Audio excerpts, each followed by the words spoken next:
Hello, you're listening to the Robot Wars History Podcast, a podcast where we chat the development of the show and the British robot combat scene in general, looking at key teams and bots. I'm your host Luke, and with me today is Toast. Hello, it's been a little while, hasn't it now? And making his special guest appearance on the podcast, Marc. Hey everyone, great to be here. Yeah, it's been a long time coming, hasn't it?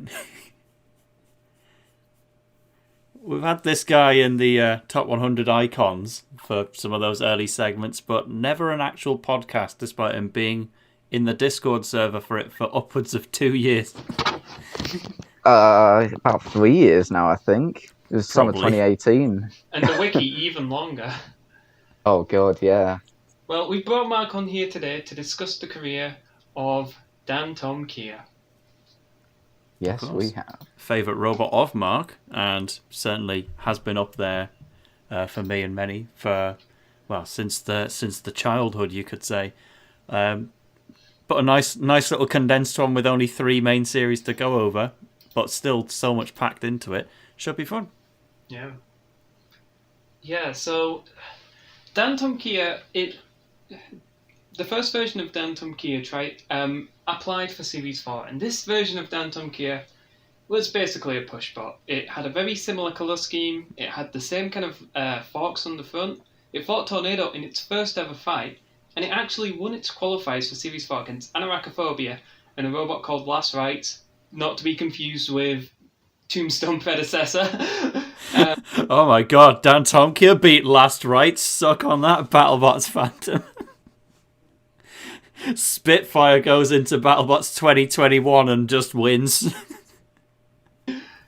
Yeah, this early version of Dantomkia, though, the producers thought it was one of the most boring bots they'd ever seen. Yeah, I mean, it wasn't even like Tornado in that it didn't have a Shremek, I don't think, did it? It wasn't invertible. It was obviously probably well driven. It was obviously designed to just be a push bot and did its job very well. But clearly they found that there were other RAM bots that they preferred for Series 4. Yeah, because we don't necessarily know how quick it was either. You could probably just beat Tornado just by wedging under it and being the one with your wheels on the ground. It could have been a very methodical push bot rather than a ram.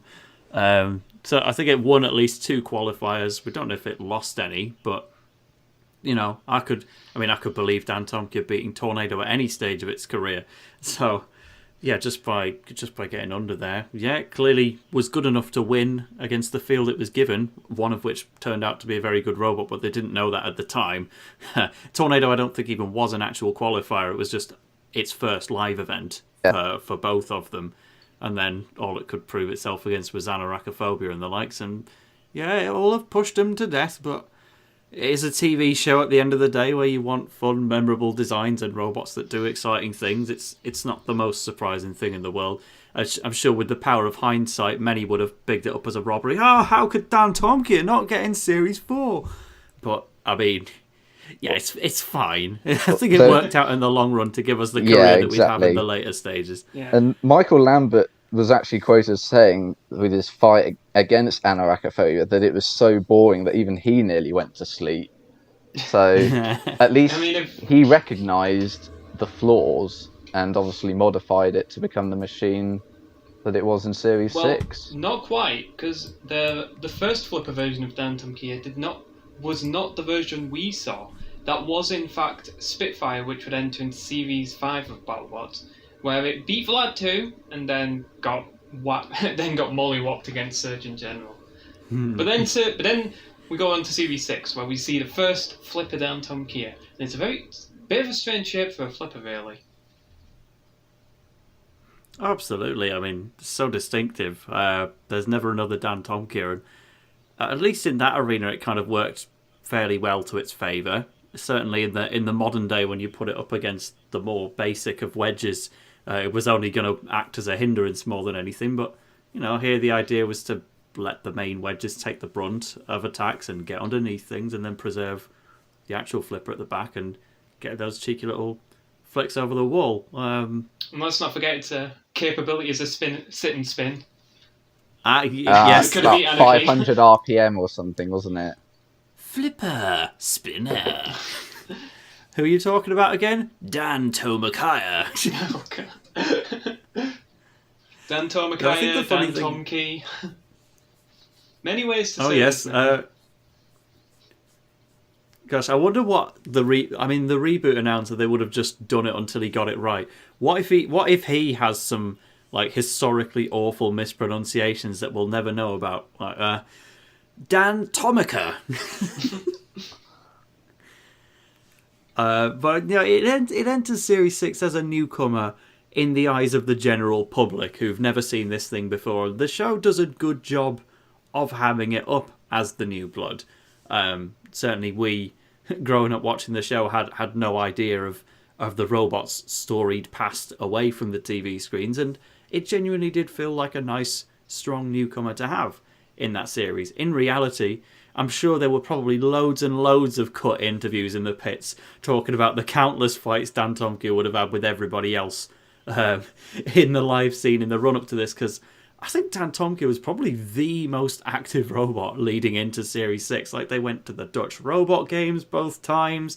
They went to pretty much every event in the UK up and down the country. I think they went to the Ireland ones. They just went to everything. They weren't bothering with like Series 5 of Robot Wars, but everything else, you name it, they were probably there and picking up good wins as well. Like, Certainly the somewhat most. crazy to think. It was certainly the most experienced of any newcomer to actually be new to Robot Wars itself, the show, I would say. Yeah, if I remember correctly, Michael Lambert was a bit bitter about. He was a bit bitter about not getting into Series 5, so that's pretty much why he didn't bother applying. But also, he built Spitfire for 80 kilograms, which would have been significantly outweighed by everything else there. Probably just as well that they didn't have that in Series 5, because who Yeah, knows what could have happened from there. Yeah. So in It's the like we've got a picture on the wiki of Dutch Robot Games 2001. This is a picture of Dantomkia and M2 having a fight, and they'd apparently had loads of those. But then you remember, wait, 2001. This is before both of them had even appeared on the show yet. But they were really just treated as the some of the mainstays there. But TV does its thing, presents Dantomkia as the nervous driver that it's meant to be, and makes its quote unquote debut in Heat C of Series 6 against the veterans in comparison, Crush Station, along with some actual newcomers, Mr. Nasty and Dr. Fist. Dantomkia a lot of people. You first. Dantomkia didn't have to fire its weapon in anger in this fight, because both Mr. Nasty and Dr. Fist basically die on their own. But they kind of stack Crush Station on the wall for good measure anyway. Yeah, I mean, I think a lot of people forget that it wasn't just Dantomkia that was a newcomer in this fight. Obviously, it was by far and away the most impressive newcomer, but Dr. Fist and Mr. Nasty both entered New Blood later on in hopes of redeeming themselves because they were so forgettable in their initial fight, whereas Dantomkia didn't need that because it just and one of those robots, we're glad it did, and one of them, well, didn't work out so well. But yeah, this was basically a fight between Dantomkia and Crush Station where neither of them lost, basically. Mr. Nasty and Dr. Fist just quietly went away in the background. Well, I think Mr. Nasty's area was removed, I think, by Crush Station, wasn't it? I think that's what happened. Yes. I mean, Dantomkia gets a couple flips on Mr. Nasty, probably. I don't remember it ever interacting with Dr. Fist. But yeah, it was Crush Station that KOs Mr. Nasty by cutting its aerial off, and it's punished by just getting chucked around by Dantomkia for the rest of it. I mean, in terms of four-way melees that Dantomkia's in, this kind of sets the tone where they're like far and above the most dangerous bot in there, and none of the other bots really pose more than a nuisance to it. Speaking of nuisances, what about its second fight, hey? Oh, God. There's a bit in this where Dantomkia stacks Mighty Mouse on the wall and Vefbot frees him. It's very unfortunate. But this fight is notable because it has the first out of the arena by Dantomkia, who I believe would end the series holding the most out of the arenas of any bot. It did, and I think even after the reboot, it still held it. I can't remember if Eruption leveled with it, but Eruption was always just one behind on televised. It's funny because Dantomkia and Eruption both allegedly have their untelevised Utas, but they still have one each, so it still levels out. But the first one on Mighty Mouse here, I mean, it certainly wouldn't be a notable fight if it wasn't the first one. But No. just cleanly and efficiently sweeps up this other live circuit veteran and just gets rid of it. yeah, I think the thing about Dantomkia is it had such a simple opening couple of rounds, which made it. I think I'd be surprised if any other Series 6 machine had a simpler route to their heat final, in all honesty. Yeah, Mr. Nasty, Dr. Fist, and Mighty Mouse. You've got nothing with a combat win there.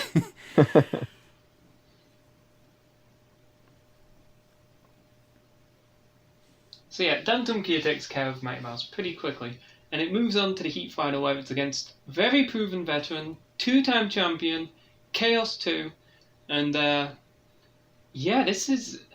Chaos 2 is doing better in this fight at the start, of getting under Dantomkia, and it's kind of outdriving them.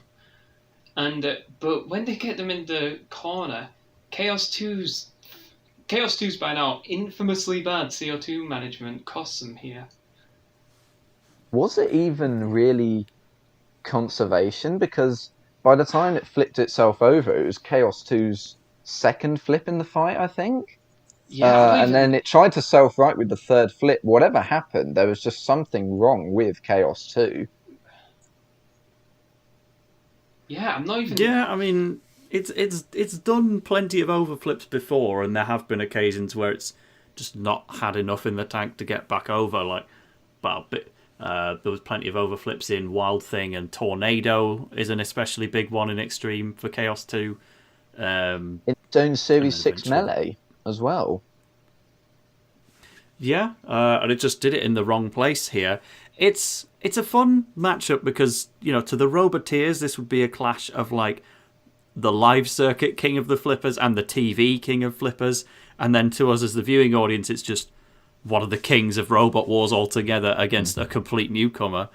And what we get is the complete newcomer doing an upset. And yes, it's been played down in more recent years by virtue of, okay, so Chaos 2 did just kind of commit Sudoku right beside the wall, and Dantomkia just did what it's capable of doing and lifting it over the wall. But at the end of the day, this was still in a time period when not that many robots had Utas in general. It was certainly exciting to see a robot in Chaos 2's regard go out within a heat via Uta to a newcomer.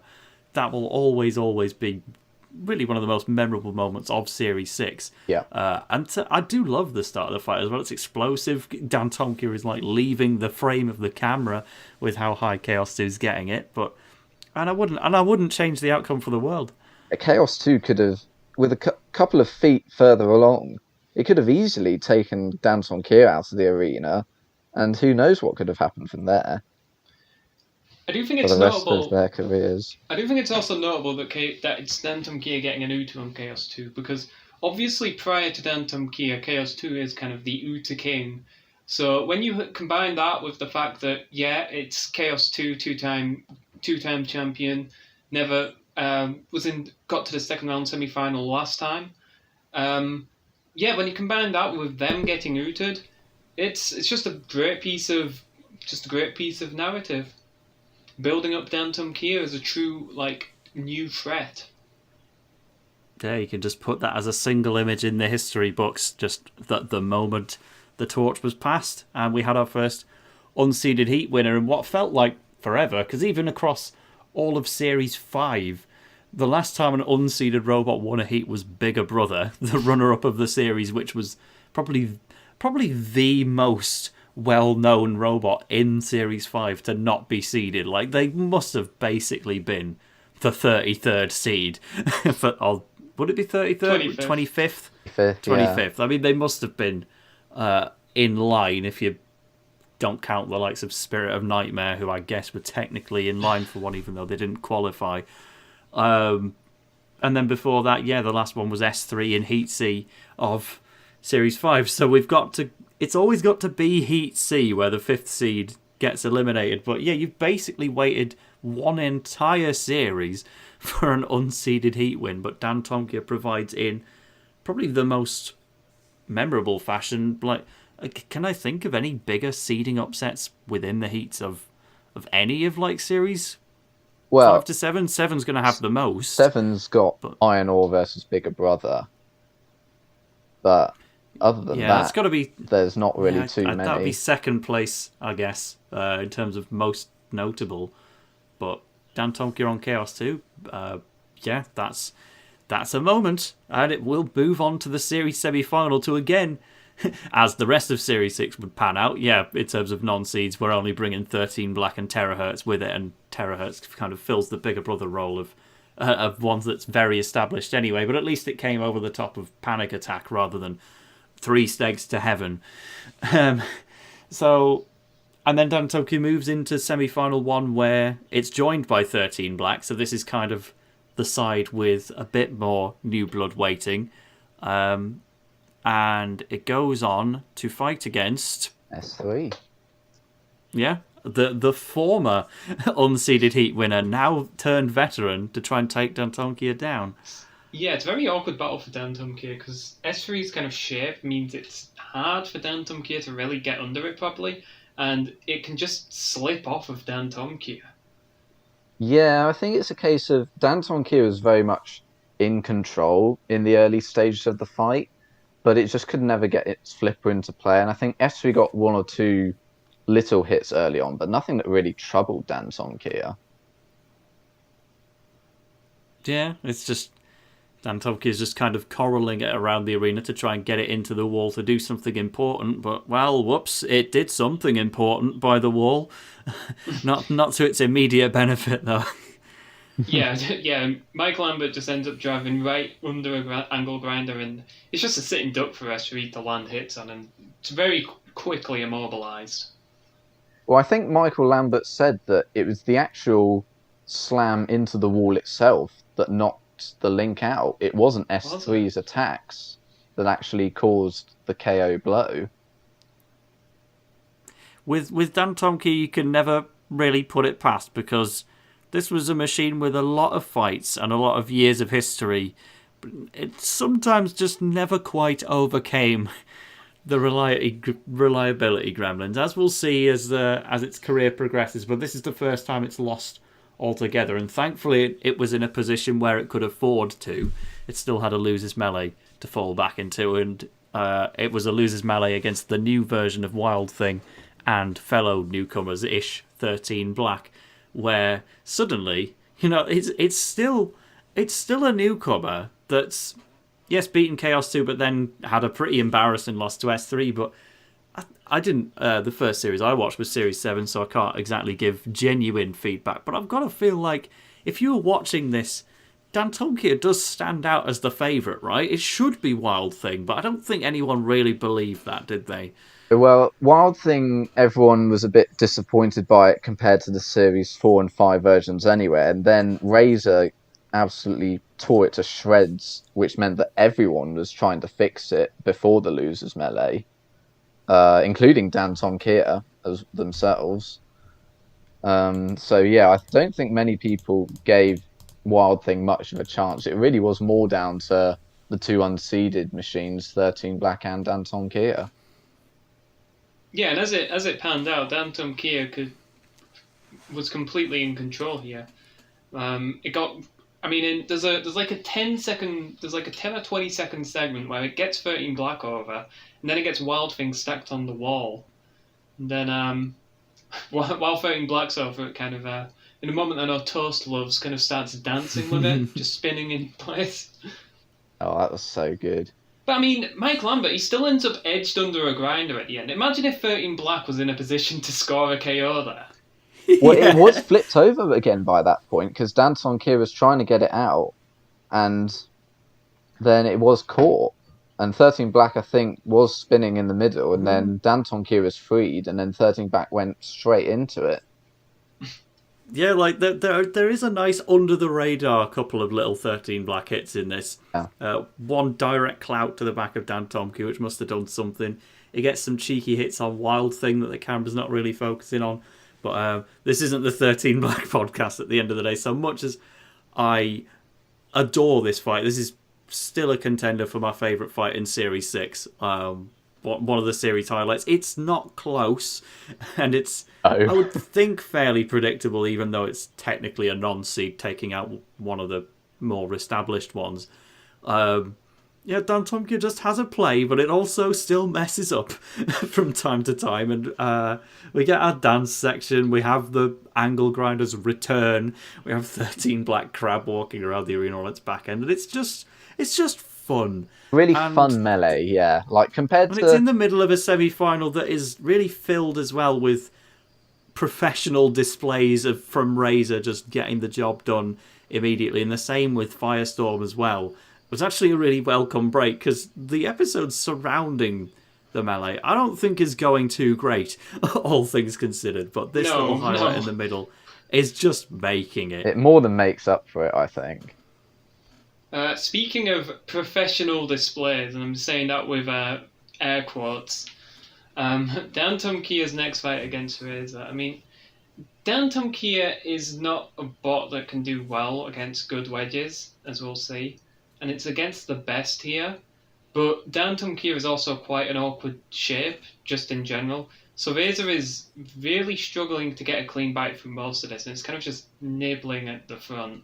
But Dantomkia, I mean, it gets a push or two, but it's not troubling Razor, so we get a very, again, air quotes, professional display. No, it's very much a case of Razor was never troubled. I mean, Jonathan Pierce was quite excited by Dantomkia's two little shoves, but I don't think anyone else really was. It was obviously well defended by Dantomkia, but it was never actually going to score any real points. I swear at one point Jonathan says near the end, "It's going to the judges, anything could happen." Like, anything could happen, but not a Dantomkia win. Give us some credit, Jonathan. Yeah, if the Losers Melee is a contender for my favourite fight in Series 6, it may well be. Then this one I have to think is definitively there at the bottom, to be honest. It's been such a good run from Dantomkia. They've made it to the top 8 out of 96 there are in Series 6. That's a huge finish. Second round of the semi-finals in its first televised appearance. And Razor just quells its hope over a very slow 5-minute period of just doing not especially damaging crushes, but just wedging under and gripping and making some holes and making sure that Dantomkia can do absolutely nothing about it. And I'm sure the Razor fans get a lot out of it, but for anyone who was buying into the Dantomkia narrative ahead of the grand final, especially now that Firestorm's just qualified for its second appearance there, some kind of difference, it would have been nice instead of the semi-final resolving with both Razor and Firestorm getting through again. But it's not close, not at all.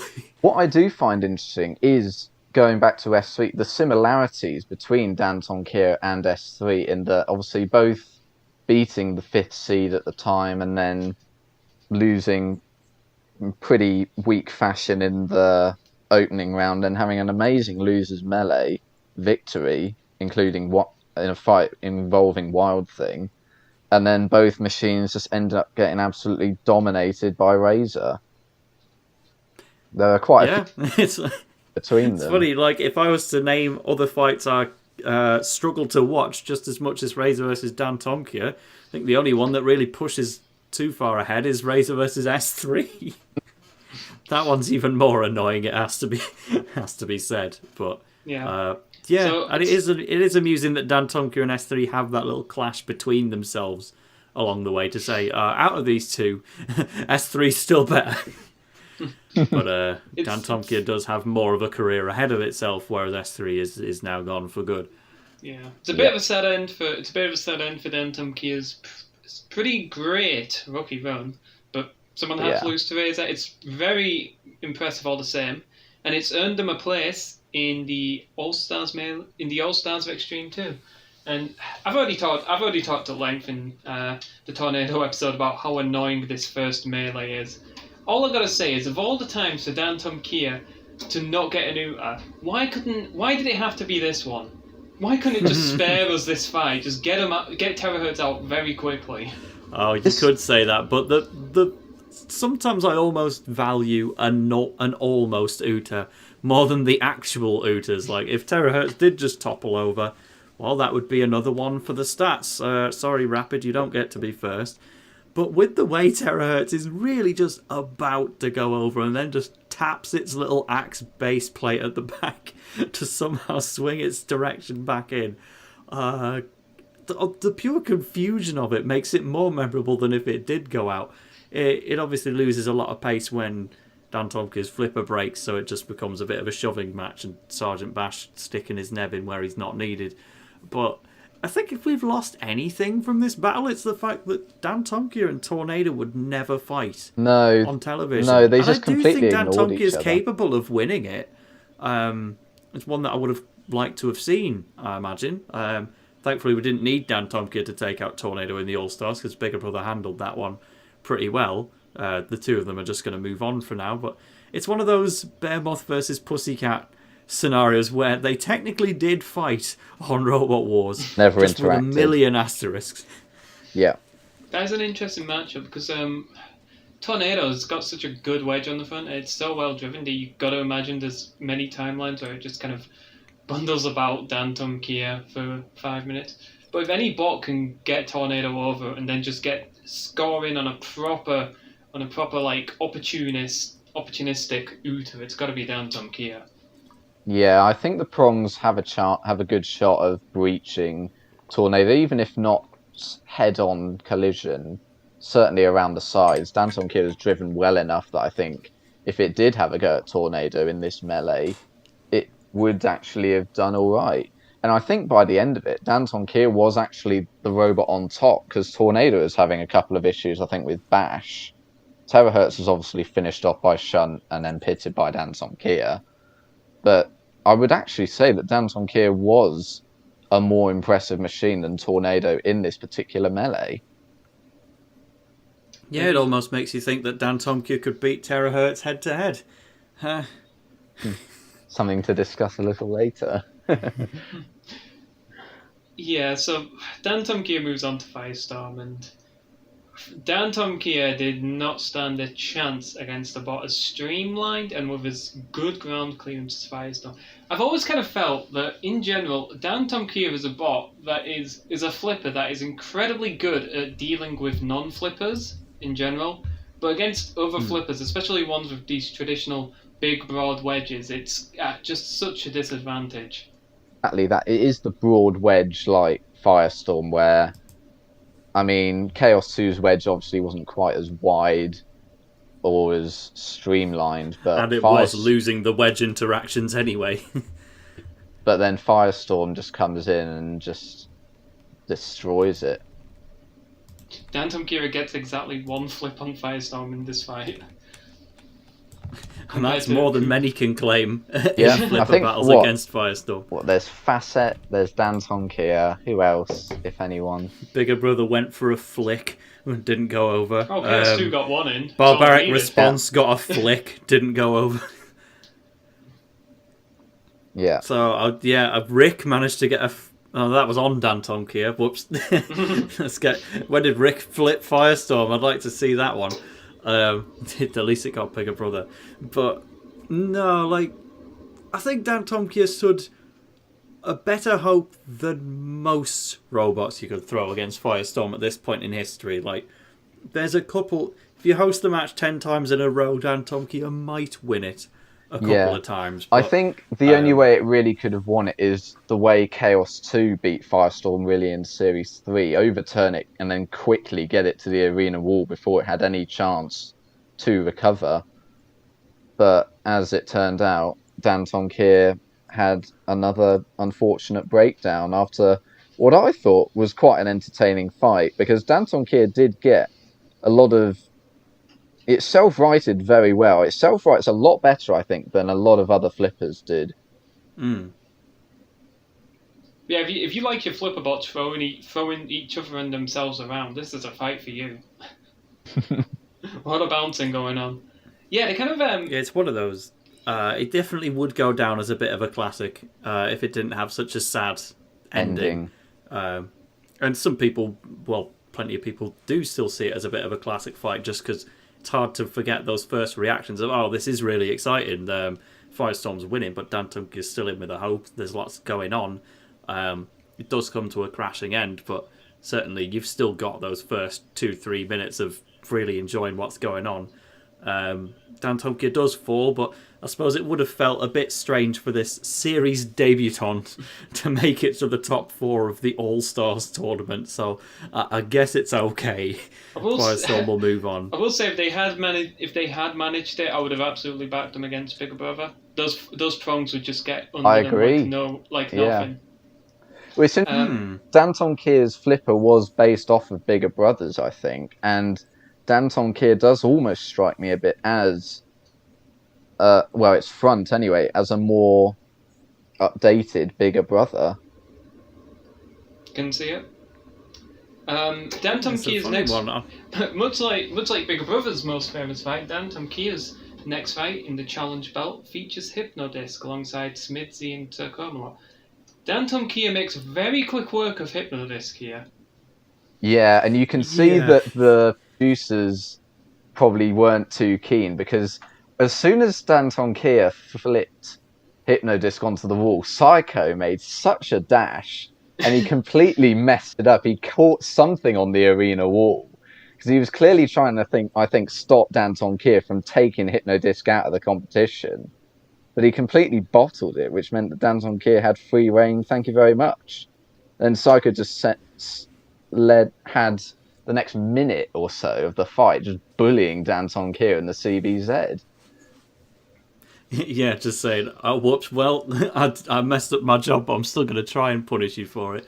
This was not even the fight, but the highlight reel at the end of the episode was my introduction to Hypnodisc in one of the saddest Robot Wars recollections that I can make. I started with Extreme 2 and had to work backwards. Challenge Belt is one of the first episodes I ever saw, and even then I missed the first fight. So I first met Dantomkia in its iron ore battle that we'll get to in a moment. But my first clip of Hypnodisc in my whole life was just it getting tossed over the wall in the credits sequence.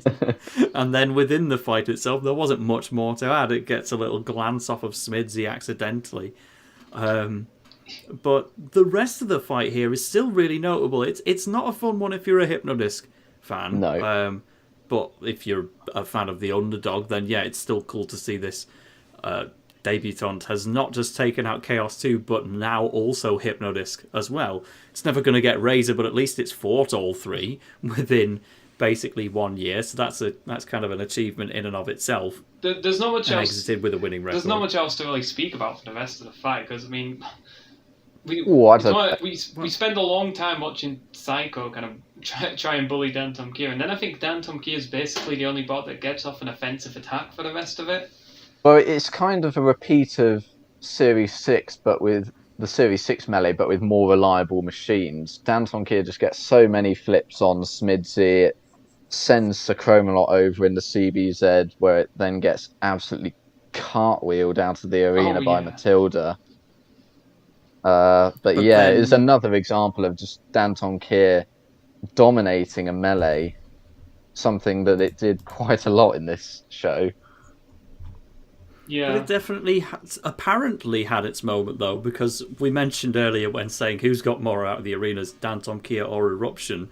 Both of these robots allegedly have an untelevised OOTA. I certainly don't doubt it in Eruption's case. That was Shockwave in a pilot fight.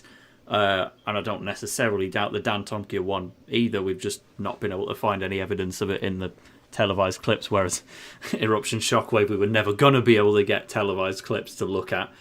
But no, apparently, off-screen, we do see the fight end with Dantomkia kind of taking Smidsy to the wall, Then we hear Cease is called. Everyone celebrates through their cameras, and you still can't see anything from out of there. But if Michael Lambert's to be taken at his word, he apparently gets Smidsy out of the arena as well in something that was edited out. And if that's true, then that would make this the only fight in Robot Wars history with 3 Ooters in it, which says a lot about Dantomkia. Sure, it didn't actually get the one on Sir Chromalot, that was Matilda, but yeah, even before it's fully setting the record, it's got its 3rd lifetime Ooter today, and also set the record for the only battle with 3 Ooters in it ever. Well, provided he's not Eruption Series 10 melee as well. If you're counting Crackers and Smash separately, then I suppose I wouldn't. But it's the closest we got to this occasion on TV, and it's Eruption's equivalent because it's always going to be there. Well, I think that's disgraceful behaviour by Mike Lambert. He should have been to carry on after Caesar's called. He should have been disqualified. Well, yeah, that'd be their way of getting Hypnodisc back in the competition. Sorry, Sir Chromalot. So clearly still running okay. Continue. Yeah, that was a thing actually. Did you see that Hypnodisc was still spinning? There was a shot of it, I think, when Dantomkia was clashing. I'll tell you, Mark, Smidsy. I'm very familiar with that because that was all I got to see in my credit sequence. I'm like, what's this Hypnodisc? Why does everyone keep talking about it? It sure is spinning on the outside of the arena, but that's not where you're meant to be. But yeah, they just don't switch the weapon off at all. It's kind of weird. They're just spinning it in anger. They're not moving, but it's. But yeah, and then Dantomkia's Ooter on Hypnodisc is the last time we saw Hypnodisc. Dantomkia's next fight is against Iron Ore 2, and I think this is really the first fight where we see what will become a bit of an MO for Dantomkia, because it gets under Iron Ore, and then it just takes this very aggressive drive to the wall and just gets him straight out, basically. First time it can get a good drive in under them. I think what it is, I mean, I know Dantomkia does have a reputation of trying to finish fights out of the arena as quickly as possible, but I don't think Dantomkia is the sole robot who had those same tactics. It's simply that Dantomkia was much better than a lot of other robots at doing it.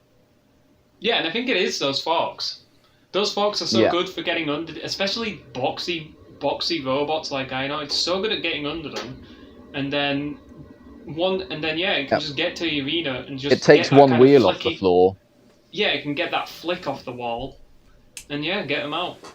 Yeah, and this is a robot that Mike Lambert's very familiar with. He told us back in 2015 that they met at a live event and had a swap fight, or at least they drove each other's robots. So Mike Lambert had driven Iron Ore 2, and Gilbert Grimm and Robert Grimm had driven Dantomkia to get a feel for how they worked and make some improvements before they would next fight. And well, they fought all right. We saw how that went. Iron Ore lasted a couple seconds. Well, I think they both fought quite a lot in the live events afterwards, I think, with Dantomkia and Iron Ore getting mixed results against each other. But here, the golfing class was so much bigger with Dantomkia and Iron Ore 2. Then we go from one export to another. Dantomkia fighting Terahertz for the challenge belt. Well, for the right to challenge the challenge belt holder. And does Dantomkia's tendency to veer up work against it here? Yeah, it's not the first time that happened, and it's not the last. Yeah. I mean, obviously for weight reasons, I think that was part of it, but it was a flaw that cost it a couple of fights, and I think if it had just stuck to the ground, I think it really would have had a very good chance of beating Terahertz, in all honesty. Yeah, I mean, heck, they'd done it before. They definitely proved it was capable. And there's a really good attack at one point in this fight where Dantomkia does get Terahertz into the CPZ, flips it over, and could have quite comfortably thrown it over had there not just been a shunt in the way. But as soon as that moment's gone, the visible damage that Terahertz creates, that slice in the front wedge of Dantomkia, oof. I mean, the thing is, just cutting straight through. For an expert, Terahertz has a kind of unusually good ground clearance, and Dantomkia is very much struggling to get under it often. So really a case of as soon as terahertz can start properly chaining axe blows together, it just very quickly goes south for Dantomkia. As long as terahertz is only getting the occasional pop off, Dantomkia can still like try and get under. But once they start chaining them together, it's just no, things turn ugly pretty bad. Yeah, and Dantomkia's always got this kind of signal of death. Like, you can work out which hit from terahertz killed it. It just rears every up. Time, It rears yeah, up. it just falls back onto its rear stabilizer. I don't know how it was programmed to make sure that the robot would always go onto its back end. I When don't it was think deaf, there's I guess. any robot more recognisable in being knocked out than Dantomkia. Yeah. Yeah, like it's just got its pose. It sticks its paws up in the air and rolls over and dies. But yeah, enough blows from terahertz does mean that it would go on to fight Tornado. It felt like the right winner in the end. Like Dantomkia had been a dominant force on its side of the bracket, but terahertz had been just as dominant while being damaging and carrying a grand final weight in its process. It was good to see them face off because again you got the 3 unseeded heat winners of Series 6B, Dantomkia, 13 Black, and terahertz, and now Dantomkia's managed to fight them all and technically beat them both, but then have a much more decisive loss. It does mean we never get that Dantomkia Tornado fight, but by the same token, although Tornado versus terahertz wasn't all that good, that was the one matchup in the Series 6 Grand Final that we never got, outside of, I guess, Razor versus Firestorm 4 that you got in the All-Stars anyway. So it meant that set of fights got to be completed. Dantomkia would have another chance to go and find Tornado elsewhere, which it doesn't manage to do, but it basically gets second place in this little mini tournament, only for terahertz to then bottle it in its actual moment. But Challenge Bell, it's remembered as one of the best episodes of the classic era, or at least by those of us who tend to focus on the later episodes that little bit more. But it's just a fantastic episode, and Dantomkia plays such a pivotal part in it, just by being a still fairly newcomer that just does well, reliably performs until it's killed off. And at least in this case, it was quite deservingly killed off. Terahertz just bludgeons it to death. That's fine. No, it wasn't like the S3 fight. Yeah, so a great run all around. Yeah.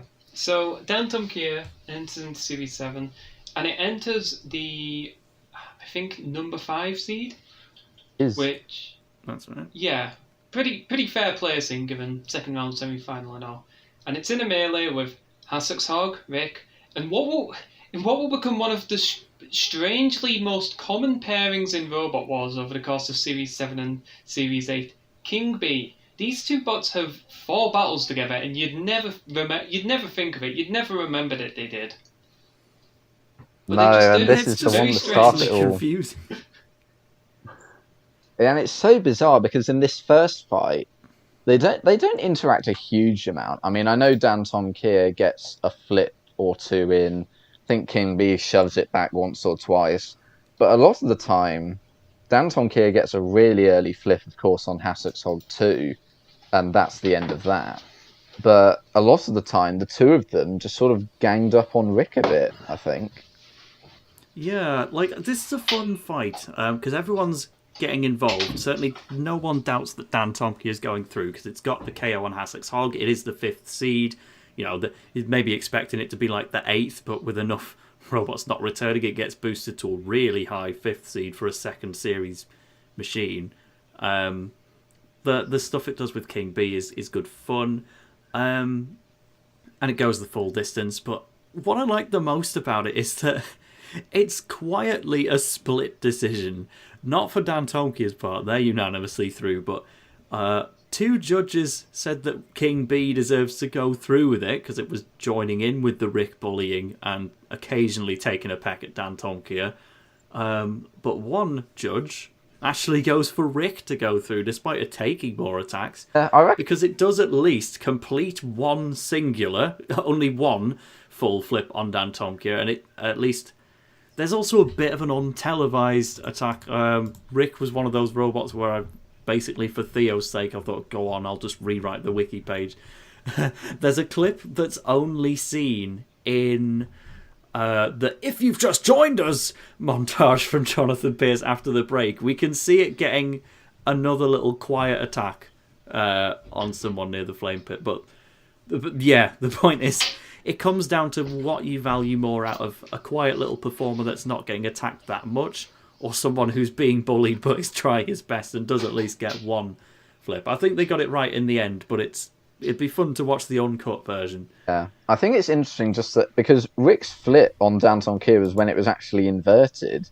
But again, as I said before, it's like Dantomkia was just so quick to self-right and without any issue.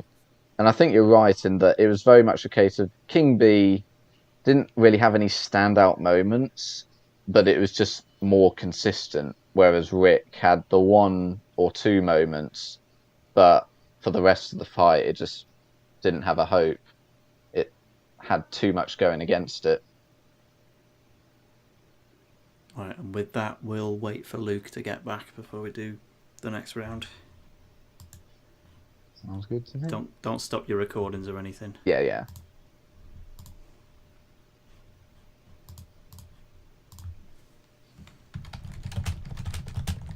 In fact, it's King B even got a piggyback. Just looking through.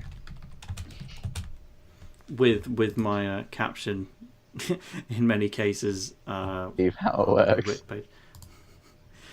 Is carried by Dantomkia, which is a bit of a gamer joke.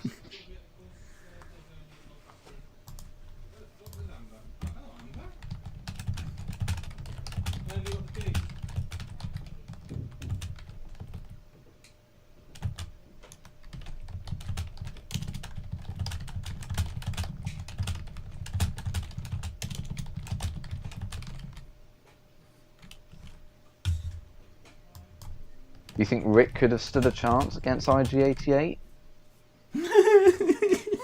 Get that little overturn, you know? It probably would have done better than King B.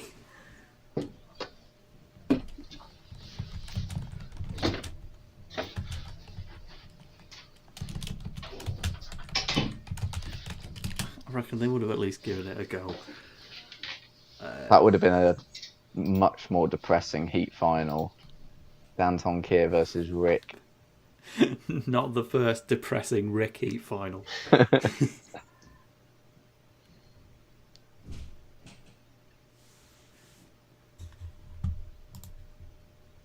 wonder where he's gone.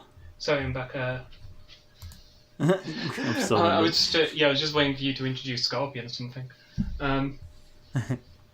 So yeah, Dantomkia moves on from the Heat to fight Scorpion, and Scorpion is kind of a threat here. It's got a potent weapon, and we see it kind of gouge into Dantomkia, but it's also a very small weapon. And a big, small weapon attached to a big old body that Dantomkia can just easily slide under and throw around. There's a point here where Dantomkia almost gets in its first attempt so anyway. close. It almost gets it, but it bounces off like some lighting or something. It physically is not enough room behind the wall for Scorpion to go out of the arena. Yeah, it's funny. Like, if you were being really technical about it, you could say this is an Uta in its own right, because it does fully exit the arena. It even slots down a bit. Just has to topple back in the end. It may have even been... but yeah, I remember now, when it falls back into the arena, it's still technically KO'd as well, because it's stuck on the wall, and Dantomkia leaves. It's still happy to take that as the win, but Shunt just comes in and pushes it off, say, nope, you will carry on fighting this spinner, have fun taking damage, which it does. But we're grateful for that, because we all knew from, well, at least us in the slightly more dedicated side of the fandom, we know that Scorpion's a good robot with one of the low-key better spinners of the series, despite it being a little thing, eventually getting spinners banned on the live circuit. It was that powerful. Yeah, the touch it, you explode. But not Dantomkia, but it does get a little permanent scar on its side. I was going to say, it's probably it's more damage than I think it really got from any other spinner. Yeah, Hypnodist couldn't do that to Dantomkia. Up until Big Nipper in Series 8, but up until that point, Scorpion was really the only one to cause real visible damage. Yeah, I suppose it's kind of equal to what Terahertz did to the front, but yeah, that's just a scar that Dantomkia is going to have to live with. In the end, it gets the actual Uta in the corner of the arena where it's started to just become clear at this point who's going to win. Scorpion's getting its little nibbles in. It would have been nice to see Scorpion in a side event or something to properly show what it can do, but at least it got the second round, it got some damage on Dantomkia, and then made its departure. But Dantomkia moves on. I thought that it was a really well controlled performance by Dantomkia, because a lot of its other fights, it's in the opponent's face all the time, and it's really intense and aggressive. But this one, it was a bit more held back, and I don't know if that's because of the fear of the spinner, but it was a lot more steady, and it was a lot more controlled, I think, in the approach to getting it to the wall and then getting it out. Yeah, it's a different side of Dantomkia, but not less competent or anything. It's just, yeah, gave it what for in a different way. Doesn't leave unscathed, but still plenty good enough to carry on for a long and entertaining fight against IG88 coming up, right? Yeah. This was really setting up as a fun draw as well. Like, Heat C is one of those Seventh Wars heats where you've got two strong stars in there that widely differ from each other. You've got the campaigns of Exterminator and Tsunamis, probably the best known. If you really want to give Cat 3 some credit against Bulldog Breed, maybe. But no, this is one where in Heat C it's famous for the 5th seed losing. IG88 is a bit abnormally good for a new robot. They've come in with some incredible form, and we know that it's probably not going to be able to self-right. And if it did win against Dantomkia, it would probably be an unexciting one-hit KO. But this isn't a walkover for Dantomkia by any means. And certainly the seed was more likely to win, but I think there was definitely some hope. Certainly didn't expect it to end like that, though. No. Am I right in thinking this is the fastest fight in Robot Wars history until the next fight we discuss? So it Yes. was to that point, but the funny thing is, this was also the first fight of Robot Wars I ever actually watched. So, like, Dantomkia was, in fact, the very first machine I ever got to see on Robot Wars. And, like, this is the fight I sort of walked in on when my parents and my brother were watching it. And I was like, oh, this looks interesting. And then it was over in, 10 seconds, I think it was. And somehow he's still here today. How did we keep him around? I think it was a case of, oh, I like the look of these two machines. I want to see what's next. So this fight... Yeah, you want to see the beginning. I mean, for a fight that's so quick, it's probably appropriate that we move on to very quickly onto an even quicker fight. Dantomkia's first fight against Gravity. We could. I suppose there's a nice little hidden detail here in that with the way IG88 goes over the wall, obviously Dantomkia kind of rams it into the wall and then the spinner partly pulls it over before it's flicked. But in the process, it does actually clip Dantomkia's flipper as well. And you wouldn't be able to tell it, but Mike Lambert's actually said out of all the spinners that he's fought, including BattleBots, so he's including Surgeon General in this, IG88 is apparently the one that caused the most significant damage. I can see that. It's one thing replacing like a damaged armor panel. That kind of structural damage to a flipper arm seems a lot uglier to fix. But it was even worse than the actual hit of the flipper itself, because somehow it sent a surge through all the interface electronics and fried some relays and drivers. And apparently for the entire rest of Series 7, it was having issues where the relays just wouldn't respond, the flipper wouldn't flip, the controller would just drift. And he's putting that all down to IG88. In that one little clip, so it just goes to show they were right to try and be as efficient as they were. Imagine what IG88 would have done with a second hit on its opponent. IG88 was secretly equipped with the EMP weapon that people fought Minotaur against Blacksmith. Yes. Yeah, so Give it a taser on the back. Dantomkia gets edgy out very quick, and then they fight Gravity in what would be the fastest fighting Robot Wars history until Rapid versus Traction all the way in Series 10. It's It's a very much more exciting fight, wasn't Yes. it? It's very appropriate that the bot whose MO is getting an Uta as fast as possible got beaten by an even faster Uta. Yeah, it's just I find it funny that my first experience of Dantomkia, its first two fights were a total of about 17 seconds. And somehow it ended up being your favourite robot altogether. Yep. It's a good job it had another competition in Series 7 to enter, eh? But, yeah, I mean, what can you say here? Gravity, actually, we mentioned that Dantomkia takes some direct inspiration from Bigger Brother and a bit of Chaos too, I think, when they were setting it up. Gravity, in turn, got its inspiration from Dantomkia, especially from chats that they'd had at the Dutch Robot Games. Yeah, but Mr. Dijkstra himself was saying out of all the opponents in the whole semi-final, the one he wanted to fight the least was Dantomkia, and that was including Tornado. Like, he had Tornado next and felt that would be no problem for him, whereas Dantomkia was the big bad one, but you wouldn't think it off the evidence of that, and yeah, And it's just gone. It's kind of surprising because, again, we'd already seen against Chaos 2 and Firestorm to an extent how much Dantomkia struggled against those sorts of flippers. And again, Gravity is another one of those low wedges, and it just got underneath Dantomkia straight away. Yeah, they exposed its side, and that was that.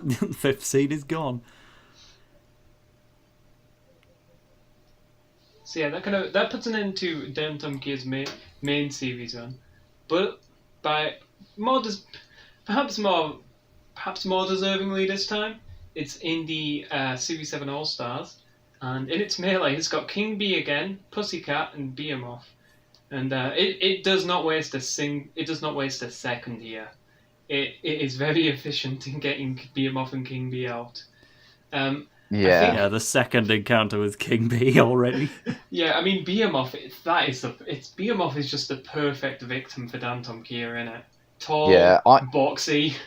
I honestly think that it's Dantomkia's most impressive Uta, just the way it controlled Behemoth into the CBZ. Yeah, like, and if we're taking Mike again at full word, he's saying so he apparently had to do it specifically in that corner for the benefit of the cameras. I don't know if that's entirely true, but apparently he was under instruction to do it there or don't do it. It's a bit of a weird thing to be asked. I'm not sure how accurate it is, but to say that you have a place where you deliberately want to put a fellow good competitor out and it just sweeps under the back and does it, just totally outclasses Behemoth here, not even close for it, and then just deals with the beaten King Bee afterwards, which has already been killed by Pussycat at this stage. But so the scores between Dantomkia and King Bee are now once is a dual win and once is a direct Dantomkia victory. But it's funny, I suppose you should mention that it's kind of more deserving of its place in Series 7's All-Stars. For many years, it was kind of thought otherwise, because Series Extreme 2's All-Stars, it was weird having a brand new robot in the All-Stars, but at least it had a clear method of getting in. It's just the Heat winners redrawn again with Chaos 2 in place of Wild Thing because they didn't turn up. Series 7's All-Stars was a bit murkier in terms of how you got into it, because it had a fair amount of notable omissions, and then some that had never been in an All-Stars before, like King Bee and Cat 3 were in there now. It used to be thought for a long time that it was a 5-series minimum quota, because King Bee and by virtue of Caterkiller, Cat 3 did also meet that, with Dantomkia being the sole exception on 2 series. And that was just kind of believed for a while. And so it led to all of the other exceptions, like Ming Dynasty and Thermidor 2. Yeah, you had 5 series, why weren't you there? in reality, when we've spoken to the Roboteers involved in this tournament apparently very nearly wasn't even called an All-Stars, and it was just an assembly of established robots that producers wanted to chuck in because they knew they were reliable. Bit of a quote and an asterisk there for Dantomkia. It's not the most reliable, but it makes the likes of Cat 3 that they were willing to chuck in Extreme Warriors and Nickelodeon make more sense. They really did just like that robot on that team. And Dantomkia, at this point, has a pullback toy off the back of its one Series 6 campaign, and the best pullback toy, it must be added. Clearly the most fun one to use. So they've established themselves quite well, and they were just picked to be in this from the start because they were wanted. They were by far the least experienced here, but you wouldn't think it off the evidence of it, because the first fight in this episode is just veterans taking the mickey a bit. This is the first time we've actually seen a robot try to win a fight in this episode, and it does so very easily, and will do so very easily against Panic Attack as well.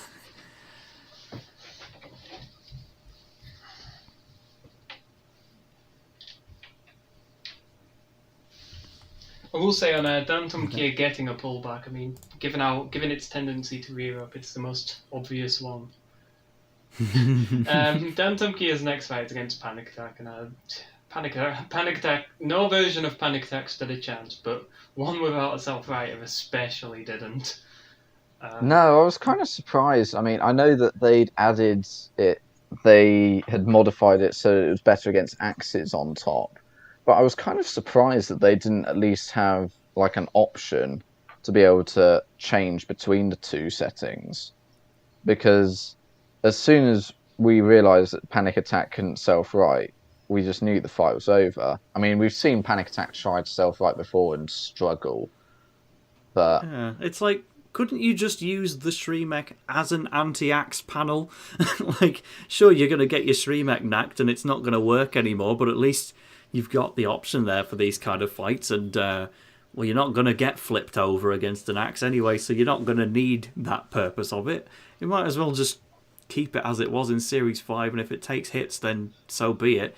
Panic Attack Gold was what inspired the change, I'm sure, because that got flattened by terahertz, but that had no Shreemec either, so just keep it on. At least try to keep your hopes alive. I think this fight... But yeah, it was never going to happen, though. I think this fight, more than any other, really showcased, and quite ironic considering it was its last fight, how outdated Panic Attack had become. Because this is the Series 2 champion against a very, very good, more modern machine, which is just better than it in every single way.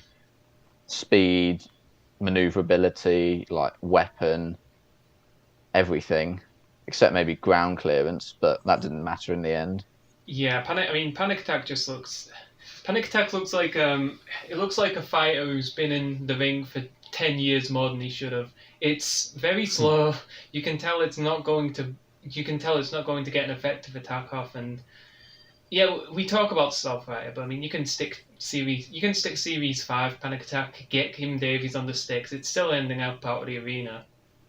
Yeah, like, this is a fight between one of the best robots of the series and a robot which unfortunately was knocked out in the second round of the same series. It was never really going to be a contest. No. Yeah, and even Kim Davis, Mike Lambert himself, has told us that he hated putting Panic Attack out. He didn't want to have to do it. You're not exactly going to throw away your place in the competition. You still have to win it. But he was not happy to have to do that to Panic Attack. But at least it's kind of evident, though, in what he did with the rest of the fight. Like, it's forgotten a lot, but Dantomkia has its only real occasion of going after the house robots here, and takes on Dead Metal and Growler, and just kind of wins. They both just break, and you don't really see how it did it. It gets some lifts on Dead Metal. It doesn't get anybody over, but it just kind of somehow breaks them both off screen, and you also up perhaps some of its most impressive wins to date, eh? You also see off screen, well, you can sort of see it after Caesar's called, I think. If you look really carefully, I think Dantomkia did end up actually pitting Dead Metal, but I suspect it probably took so long to push it towards it that's probably why they cut it. Or they didn't want to have the embarrassment of Dead Metal being pitted by a competitor. I think for anyone who dislikes Dantomkia's Uta heavy thing, this fight Uta heavy like MO, this fight's this fight's probably one of the premier examples of why they dislike it. Mostly because it just sucks to see Panic Attack get dismissed like this, but don't hate the player, hate the game. Either have that, or Dantomkia takes 3 or 4 minutes to struggle to get underneath Panic Attack, while Panic Attack. I mean, the shape of Dantomkia, I don't think Panic Attack was ever really going to threaten it with the forks. No. Even if it did last a lot longer than it did. No. So in an All-Stars tournament, you have the by far youngest bot going through to the final against Pussycat. Pussycat seems like such an obvious victim for Dantomkia, doesn't it? It seems like such a bot that should just get chucked out, but its kind of awkward shape kind of allows it to just bounce off Dantomkia a lot. And in the course of doing that, it happens to nick the aerial and knocks Dantomkia out. Yeah, I mean, it's by no means winning up to that point. No. The battle definitely starts how you expect, with Dantomkia just, pushing Pussycat around in the playground, calling it names, picking on its mum. But, I mean, clearly it went a little too far with the insults and did get its aerial chopped off, or whatever it was around the back end. Certainly there is a direct hit to the rear from Pussycat that just triggers another slightly sad and limp Dantomkia exit. But yeah, if it's the aerial, then that's that. At least technically for its next Robot Wars appearance, they did enter without an aerial. That's more down to the 12 years of technological advancements than it is a direct response to the Pussycat defeat. I think it's a shame. This was its chance to get a major trophy, and I guess they got one with DTK in the featherweight side, but this was not to be. Yeah, I think it is a shame, because with all of the other fights that it was KO'd in, Dantomkia was at least the robot that was either on par with S3 or losing quite easily. Whereas this was really the only time where Dantomkia was winning by quite a lot, but then that was when the KO really cost it. It's the only real fight, I think, where had it continued, it would have gone on to win. And I think 7 or 8 times out of 10, I think Dantomkia would win this fight. But that day just wasn't its day. Yeah, certainly Pussycat, it's already the robot with the most individual trophies along with Razor. So putting an All-Star trophy in its cabinet felt nice. There's a little bit of redemption to say that it lost in the second round to M2 in its main competition. Dantomkia at least had a heat win and a featherweight championship as well. But yeah, I think a lot of people probably would have been upset if Dantomkia was the first All-Stars champion other than Razor. But it definitely had the opportunity. But it didn't happen. So I don't know how much we want to talk about the featherweight in general. Just we know that it had one. There was a mini Dantomkia, and it was clearly the best thing in there by miles. Speaking of heavyweight Dantomkia, we're not gonna dwell on its live event because we'd need a part 2. Just know that its peak was in 2008 championships, where it got to the grand final and then it lost to INL5. So bit of redemption there for the Grims. We move on to the reboot, and as I think Mark noticed, as of the date of recording, we're officially recording this on the 5th anniversary of 8A airing, which is pretty surreal. 5 years of the reboot. 5 years.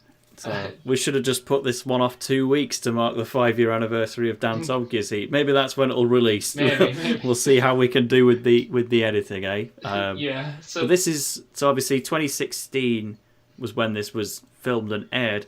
2015, I'm pretty sure, or maybe it was 2014, was the year that a brand new Dantomkia was built. Like the Series 6 and 7 ones were actually separate builds. We didn't mention that before. You can actually trace where they all are right now. Like the Series 6 one, I think, is living in Canada with someone who bought it in a charity auction.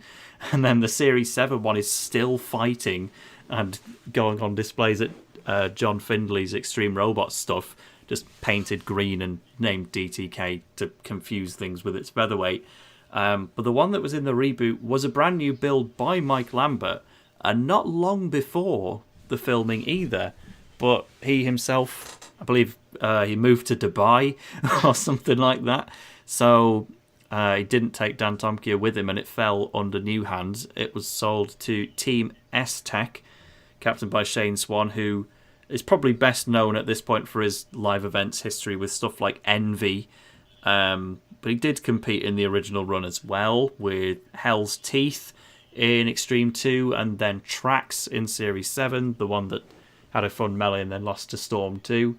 But then obviously had its whole series of successes with Envy where he actually became known as a notable team.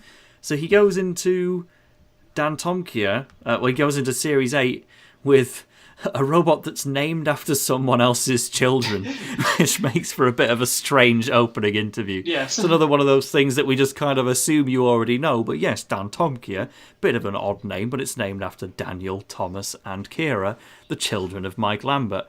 But now it's just Shane Swan's robot. Yes. So in its melee, it's against complete cans in Overdose and Glitter Bomb, and once again, King B. Third fight with just these can't two get together. away. King B gets a KO. Yeah. Yes. It's against Overdose, but yeah. I guess you've only got 10 possible first round melees to be in with 40 robots here, but of course the universe just drags Dantomkia and King B together so that they can once again get another joint win to put the scores at 1-0 in 3 fights. Again, Dantomkia, don't really go for King B here.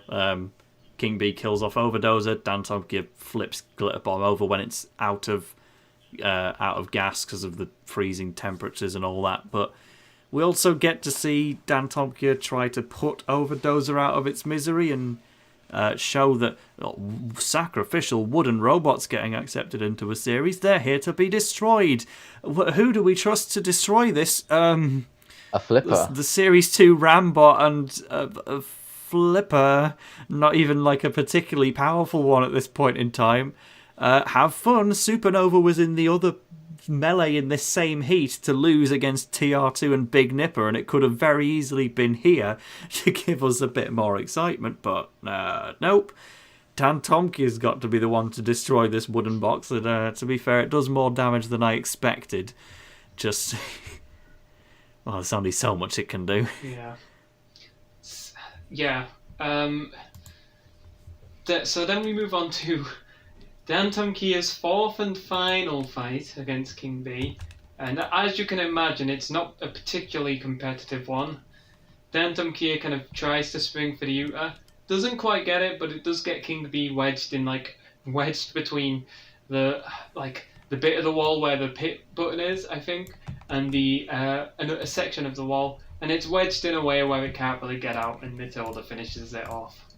I think it would have been really fitting if Dantomkia, the king of the Utahs during the Classic series, had been the one to kick it all off again in the reboot.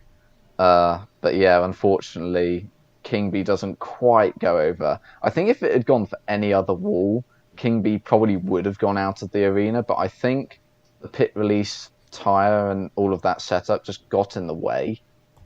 Yeah, it's one of those setups where the forks that had helped Dantomkia so much in the past actively obstructed it here, like, put Dantomkia under the best driver in the world. They're not going to be able to get the flipper back under King B because the prongs are just going to keep it out of the path. There was sadly no way for it to get that Uta, and it is such a shame because Matilda. Dantomkia and Eruption even would have kind of shared it, because Dantomkia would have had the first by broadcast order, and then Eruption would have had it by filming order. And they could have carried on just that legacy, having that little spout. I mean, obviously, yes, Dantomkia is still just about held on to its record, but it would have been nice for it to solidify that with an actual reboot Uta in its own right. But at least the battle did end in one. Now we get Matilda having the first broadcast Uta of the series. All right. Yeah. So then Dantomkia's next fight is against TR2. And this is our first televised example of seeing Dantomkia against kind of the newer breed of flipper in TR2. And we can see once again that it's just not a good matchup against these big, broad wedges. And Alex Brown, like, it became a bit of a meme, Alex Brown being like the best driver or whatever. But he is very good at keeping pressure on Dantomkia. He's just all over him. Yeah, I think they've both fought each other a couple of times in the live events as well, but I think it was just as dominant there. TR2 is just a better machine than Dantomkia. Alex Brown did seem genuinely really excited about the prospect of fighting Dantomkia. Much like yourself, he regarded Dantomkia as his favourite robot. He even says as such in the episode. But yeah, I mean, I think you could, although he certainly does a good job, I think you could give TR2 to most drivers in the competition, and they should be able to win that just on general superiority. Like, Dantomkia can't get under it. If they do, then TR2 is just going to kick back and drive back off again. Should be able to self-right, okay. Neither one of these is really threatening to get an Uta, but just, yeah, even though this is not technically a very old Dantomkia, it's built about 2 years ago at max, it's still the same roughly design as before, and simplicity proved to be the way going forward, and TR2 did a lot better. It's a little bit odd how Dantomkia goes out, like its flipper just kind of packs in and then it gets toppled over. Not sure what the cause of death was on that, but it's the first time really where it's Dantomkia's flipper failed, I think, rather than the rest of the machine.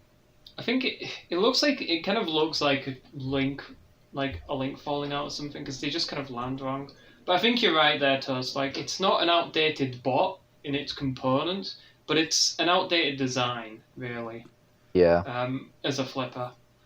And that's why it's subject to the wrath of the bum axe at the end. Oh dear. Dantomkia's next fight is against Big Nipper, and you wouldn't Big Nipper, so well designed, has this dangerous vertical spinner on the front. You wouldn't necessarily back someone like Dantomkia against something like Big Nipper, but I think that's more from hindsight, because Big Nipper did so well in Series 10 with an upgraded spinner, whereas in Series 8 it was really the first time they'd used it. Obviously they'd never used it in the live events or whatever, so this spinner wasn't really a tried and tested design.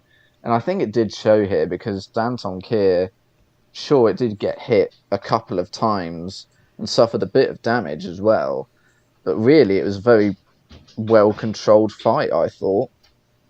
Yeah. I really can't remember at this point who I would have been predicting to win this one. Because certainly, yeah, just like you say, with how much Big Nipper we've watched on live circuits over the years after it proper proved itself in Series 10, and just the spinner's impact there in general while Dantomkia disappeared. Yeah, certainly, on paper, it should be Big Nipper that's coming out on top here, but by the same token, Big Nipper has done very, very little throughout this episode, and Dantomkia has not been faced with the best opponents, other than TR2 that it lost to, but it has done everything it's needed to win and hopefully set itself up for a heat final. I feel like the Roboteers in attendance probably would have been going for Big Nipper here, but it actually isn't all that close. I guess it's technically close on points because only one's doing damage and Big Nipper does achieve that, but Dantomkia controls this really, really well. The thing is, the way they collide when they hit the front, because Big Nipper's weapon it's a very small range of attack. The way they kind of meet up on the front when they collide is Big Nipper just rides up the forks and Dantomkia gets under them. Maybe with the forks, this could have been... if Big Nipper had the forks on, this could have been a more even battle. I know Dantomkia dropped out of the 2007 championships due to those very claws. But yeah, here, Big Nipper gets a pretty ugly looking hit in on the flipper arm, but Dantomkia was pretty solidly in control throughout pretty much the entire fight. Yeah. Do you think it could have? I wonder how whether the fight would have been better or worse if it did have the claws on. It could have changed the outcome. Certainly, we didn't really get to see enough of Claws Big Nipper in the reboot outside of, I guess, the World Series. Do you think the Series 10 spinner version does make it close? Do you think Series 10's version might have put up a better fight? Because obviously you feel like, to be honest, see that obviously against Eruption, Big Nipper still struggled even with the spinner, and I feel like even with the much improved spinner, I still think Dantomkia would have been able to do a lot of the same tricks that it did here. Just I reckon pushing you're right, Big Nipper into the CDZ and lifting it a couple of times. It's just a bit bad matchup for Big Nipper. Yeah, especially if you're assuming they've still got the inexperience of driving a spinner on a heavyweight in the first place. So the Series 10 spinner was even more powerful, and that's why it gave us such great hits on Crackers and Smash and the like, but it would be even less controllable. Like, they couldn't do much of anything against Eruption, like it's been said. I think, they probably still would have gotten scooped up. Just when they do hit, they might have done even more.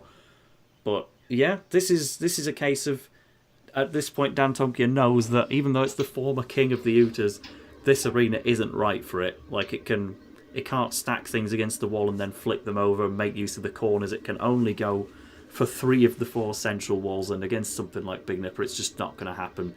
So they instead just purely rely on the CPZs, make use of Sakil a lot, just about the most he gets to do in that series before he gets stuck in the wall. Thanks. Some of the height that we see from Dantomkia is, again, kind of record high for it at this point. It doesn't look it because the camera work just shows it from ages away, and the increased size of the arena walls masks it a lot. But I think Dantomkia probably has its biggest flip of all time on Big Nipper here. I was going to say, I think not in an important way. I think this is the only time where Dantomkia fought in a head-to-head and won the judge's decision, because a lot of the time it had the KOs. No, that's not a head-to-head. So no, because it had KOs where it either won or lost. But yeah, I think the only other head-to-head it had was against Razor, where it went to a judge's and it lost that. It showed that I think Dantomkia in Series 8 did in general have better reliability, because I mean there'll probably be something we'll come on to in its last fight in a minute, but I do think generally Dantomkia had a better setup internally compared to the classic era. It's funny as well, because apparently it was doing very poorly reliability-wise in live events fights leading up to this. That's what I was worried about as well when I first heard it was coming back. But it just happened to have a good day when it turned up in Scotland. Didn't have any problems with the CO2. The drive worked. Obviously, it wasn't good enough to get out of the heats, but for a design this old to make it to a reboot heat final, it had a fairly kind draw, with Big Nipper being its only real threat other than TR2 that it didn't need to beat. It was a fairly kind draw, but still to get within the top 10 of the series, that's maintaining its form. This is the only time it doesn't win a heat out of its 3 campaigns, but I think it's still kind of reached that set the criteria of getting into the upper half. Obviously, we do have another heat final against TR2 where it's just kind of competently beaten again. The only real difference being the floor flipper is the cause of death this time, and Matilda causes more damage. To make things harder for both of them. In that, it's final heat final against TR2. Kind of one of the problems with the Series 8 and 9 format is that you'd get quite a few of these complete formality heat finals. Jonathan Pierce starts off this fight saying this is worthy of the grand final itself, which calm down a bit. It's a bit more awkward for TR2 at places, but Dantomkia takes some hits from Matilda, and I think one of them breaks the pneumatic system, because once it goes over the floor flipper, it can't solve right, and bit of a formality really. I do think it's a better fight than the head-to-head that they had earlier on in the episode, but you're right in that it was still a formality. I don't think so. I think it feels like an awkward fight for a lot of it because TR2 can't really keep the pressure on. It's kind of they're both a lot of it is fought in the CPZ, kind of trying to avoid Matilda. Yeah.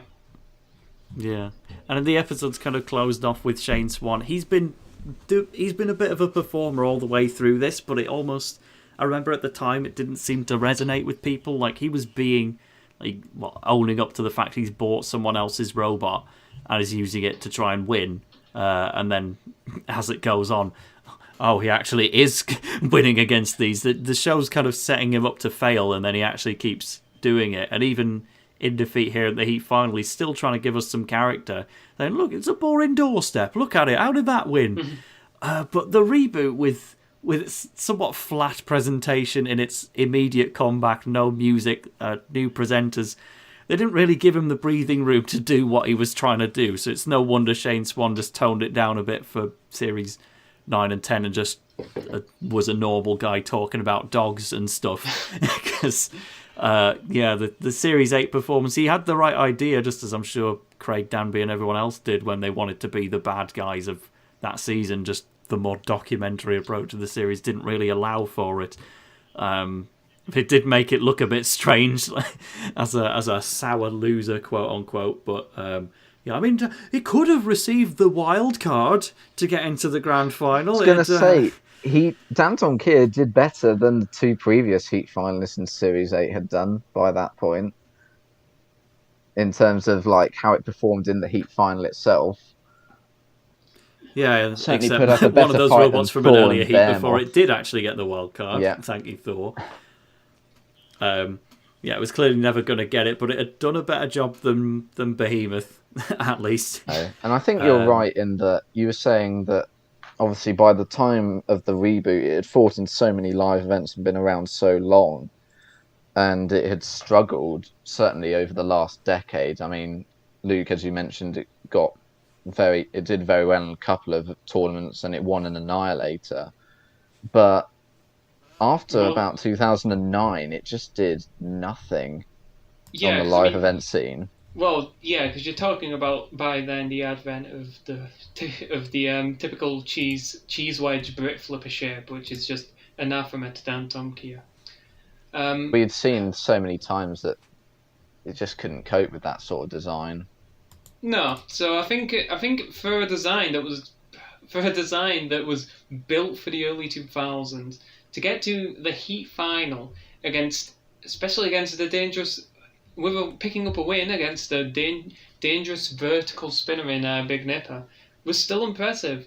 Dantomkia did apply for Series 9, now under the leadership of Team Slam, but they didn't accept it, which can't say we missed too much, I don't think, to be honest. Yeah, at the end of the day, you've got to build a narrative behind everyone that competes. You've got a cast as low as 40 characters. They've all got to be meaningful in each series. And much as I get along with Matt Pearman, he's a great guy, to see Dantomkia repurposed under someone else for the 3rd time in its Robot Wars history would have been a hard painting to describe for the audience at home. It would have been participating for the sake of it. Of all the bots that were in Series 8 and didn't make Series 9, Dantomkia isn't one I was particularly bitter about not seeing.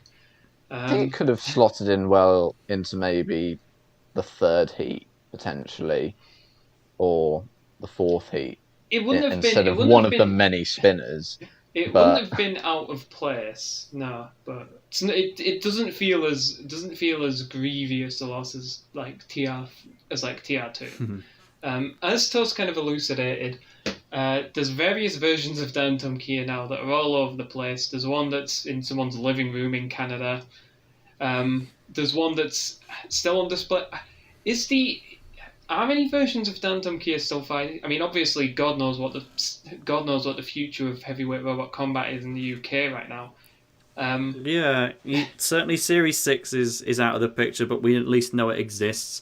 The Series 7 one, obviously, John Findley's not had any events for this year or last year because of COVID, but in theory, if they open back up, then it should still be a pay-to-drive robot, just like Bulldog Breed and Stinger and all of them, so it will fight in its own little closed-off circle, just looking slightly more and more dead as the years go on. Series 7 and then the Dantomkia. series, Series 7 Dantomkia, I can report, I saw it backstage at live event and I thought, that's neat.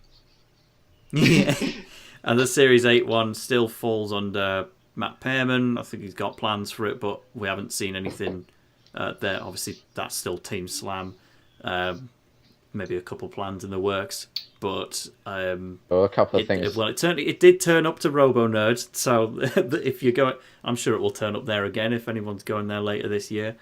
If this episode comes out it's before been stripped Robo of its Nerd. pneumatic system, hasn't it, Mark? Gee, I wonder where that ended up. So yeah, Dantomkia, good career. Usual protocol, we're going to name our favourite fight and our least favourite fight. For me, I always like to pick my favourite fight as a fight Dantomkia won. And there's not many of its wins that are like proper entertaining scraps to me or anything. So I think I'll go IG88. I can appreciate a good quick Uta. Really? Yeah. I don't like most of Dantomkia's wins that much as fights, so if I'm going to pick an Uta, I may as well pick the quickest, most efficient one. It's funny, I think I'd probably pick the gravity fight more quickly, just because even though it loses, it's a fight that I appreciate more. Obviously, my favourite, we'll get to the least afterwards, I guess, but there's no contest for my favourite Dantomkia win. That's got to be the Losers Melee in Series 6 against 13 Black and Wild Thing, and that's partly attributed to 13 Black. I didn't even think of that one. No, but obviously that's the one.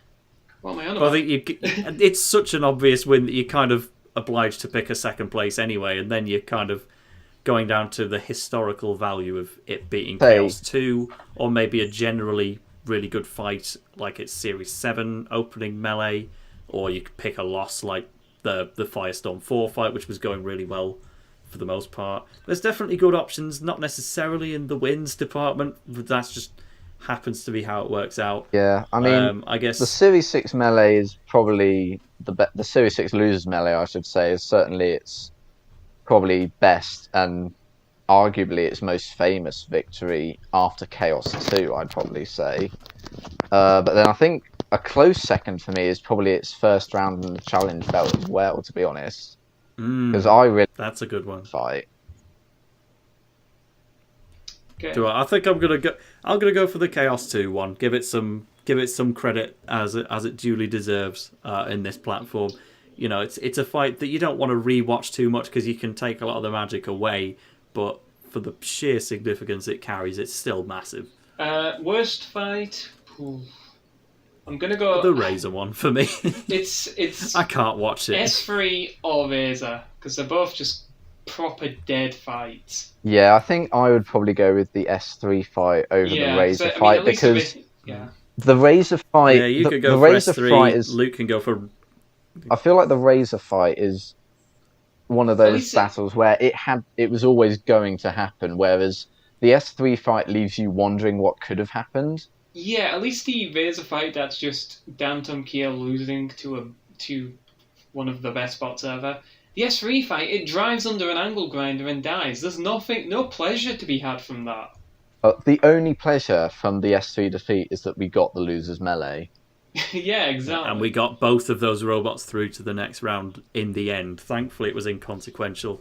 I would go for Razor. Mark can go for S3, but I guess, Luke, you've also quietly got the one against Tornado and Terahertz backed up as well. Yeah, I mean, I hate that fight, but as a spectacle, it's still less depressing than the S3 fight. So, but that caps off our episode on Dantomkia. Thank you for joining us, Mark. I know Dantomkia is your favourite bot, so it's a very fitting episode to have your first appearance on. And a blast talking about We'll do the M2 podcast next, right? Yeah. It's my time. Yeah. Until next time, I've been your host, Luke. With me today has been Toast and Mark, and we will see you next time. Goodbye.